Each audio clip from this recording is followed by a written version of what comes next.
Selamat datang di pembahasan kita. Anda pernah merasa kalau dokumentasi itu cuma tugas yang, ya ampun, membosankan banget. Cuma foto-foto, kirim laporan, udah. Nah, hari ini kita bakal ubah total cara pandang itu.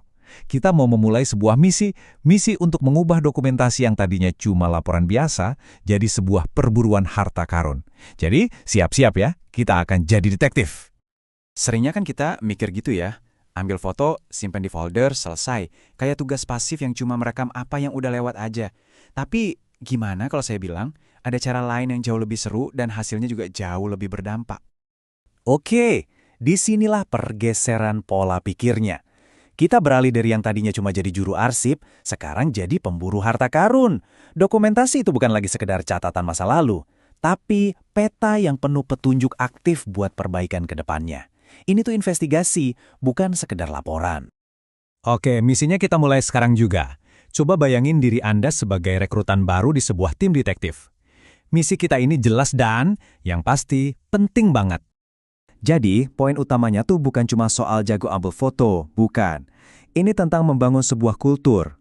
Kultur yang proaktif, yang nggak takut sama masalah, dan yang selalu punya mentalitas pemenang. Kita di sini buat cari solusi dan bawa perbaikan yang nyata. Setiap detektif hebat itu pasti punya alat andalan kan? Nah, alat kita ini namanya kode 4M. Anggap aja ini lensa khusus yang bakal kita pakai buat menganalisis setiap petunjuk yang kita temukan di lapangan. Jadi, apa aja sih isi kode 4M itu? Pertama, money atau uang. Di sini kita cari celah efisiensi dan potensi kebocoran. Kedua, man atau manusia. Kita lihat kinerja dan kepatuhan tim. Ketiga, machine atau mesin. Kita periksa kondisi semua peralatan. Terakhir, method atau metode. Kita analisis proses dan alur kerja. Kelihatannya 4 hal ini terpisah ya, tapi coba pikirin. Mesin atau mesin yang sering rusak bisa bikin tim atau man jadi frustrasi, terus memperlambat proses atau metode, yang ujung-ujungnya ya merugikan money, semuanya nyambung. Dan ini nih yang jadi pegangan utamanya. Tolong ingat baik-baik prinsip ini. Setiap dokumentasi yang kita buat harus jadi gambaran untuk perbaikan, bukan cuma sekedar laporan. Tujuannya bukan buat buktiin kita udah kerja, tapi buat menemukan cara kerja yang lebih baik lagi.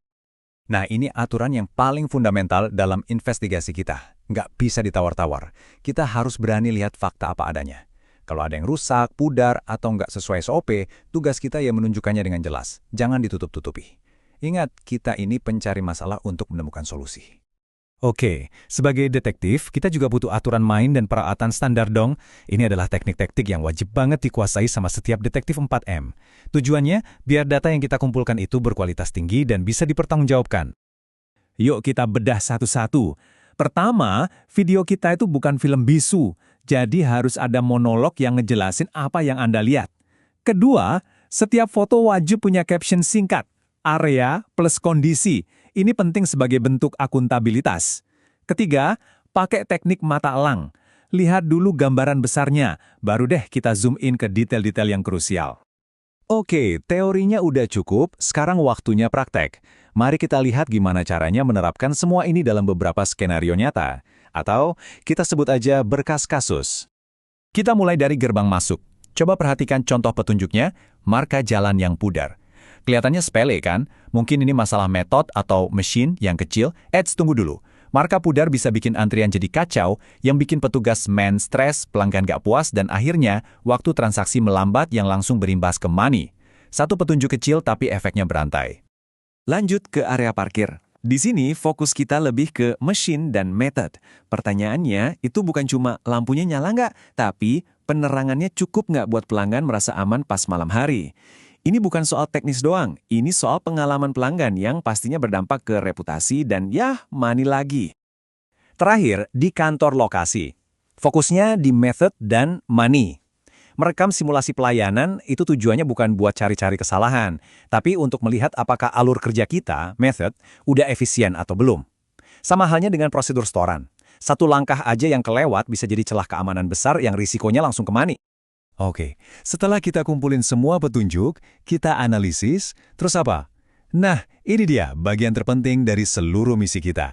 Bagian di mana semua kerja keras kita akhirnya membuahkan hasil yang nyata dan bisa diukur. Jadi, setelah semua investigasi ini, tolok ukur suksesnya apa sih?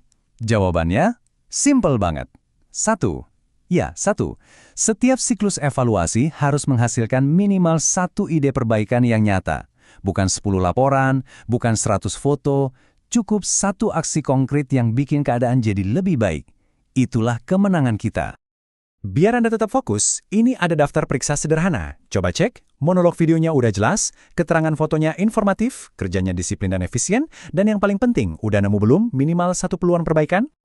Jadi, setelah semua pembahasan ini, saya mau kasih Anda 1 pertanyaan penutup. Dengan pola pikir detektif yang baru ini, kira-kira perbaikan tersembunyi apa sih yang sebenarnya ada di depan mata Anda setiap hari, yang selama ini cuma nunggu untuk ditemukan? Mulailah investigasi Anda.